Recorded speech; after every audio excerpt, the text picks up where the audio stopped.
Okay, so I'm gonna say basically a few things about how to hold the guitar, what you should be thinking about with your fingers. I might use some terminology that you haven't heard before. Just pause things, look up terms if something's missing.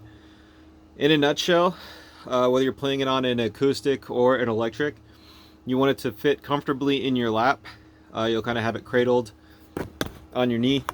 Um, Kind of usually want like a little bit of an angle, but for the time being, while you're practicing, if you just have it comfortably sitting there, you'll be fine. The key thing to keep in mind is about your fingers. However you're holding it, however you're cupping it into your chest or on your lap, you want your fingers free. If you find yourself like holding them or it's like pushing or you can't otherwise just kind of move your fingers as free up and down this without the whole thing moving, you want to adjust your position, because what you have to be able to do is reach every spot on the guitar, freedom of movement.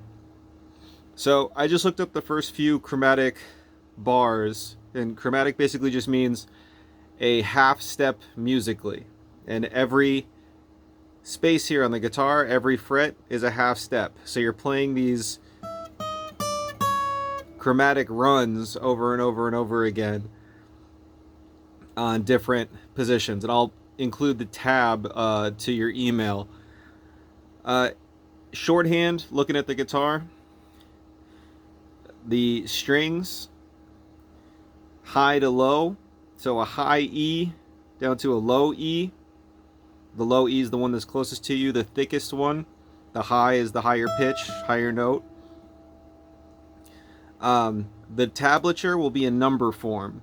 So you'll see 12. This is the 12th fret on the high E, and it will just match up directly on the lines. It's really intuitive.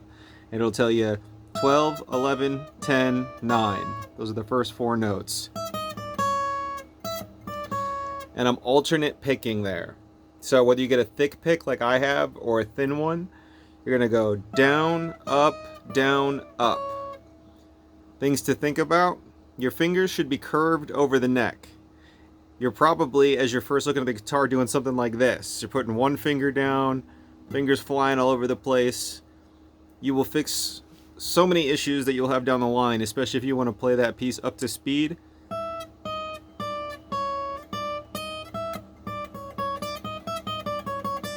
Keeping your fingers close to the neck.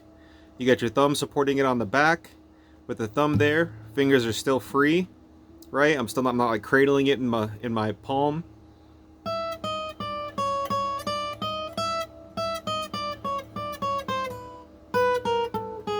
I think it's the first three little runs of that piece.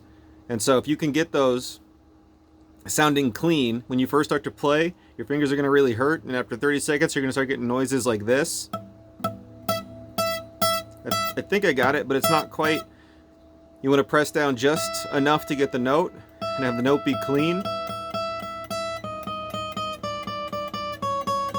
And if you're getting that sound, then you're good.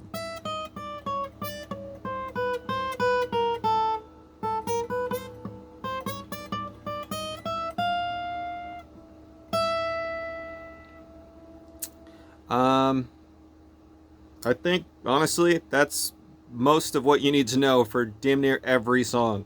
Your hand should be free to move up and down the neck. Right now you see the guitar's not moving. It's all got it comfortably on between my arm and my thigh, and kind of how I like to hold it.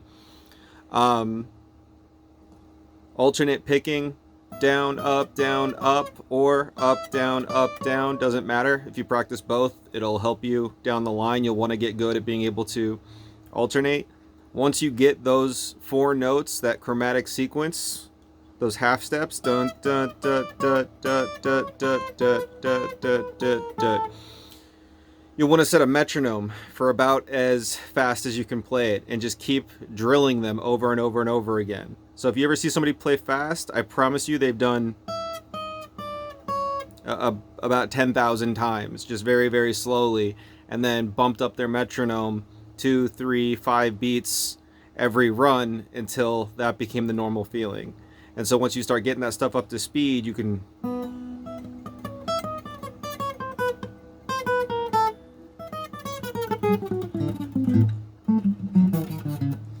And I haven't warmed up or anything. I'm playing like trash.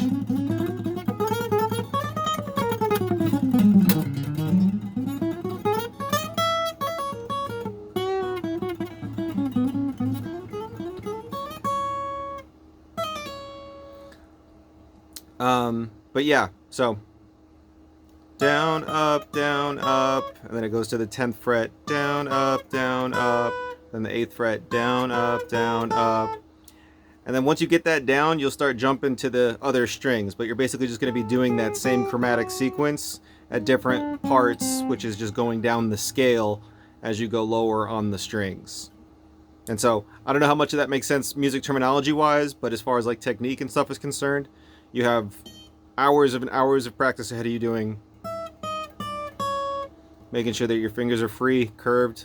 You're not doing a lot of movement over here. The string's just right there.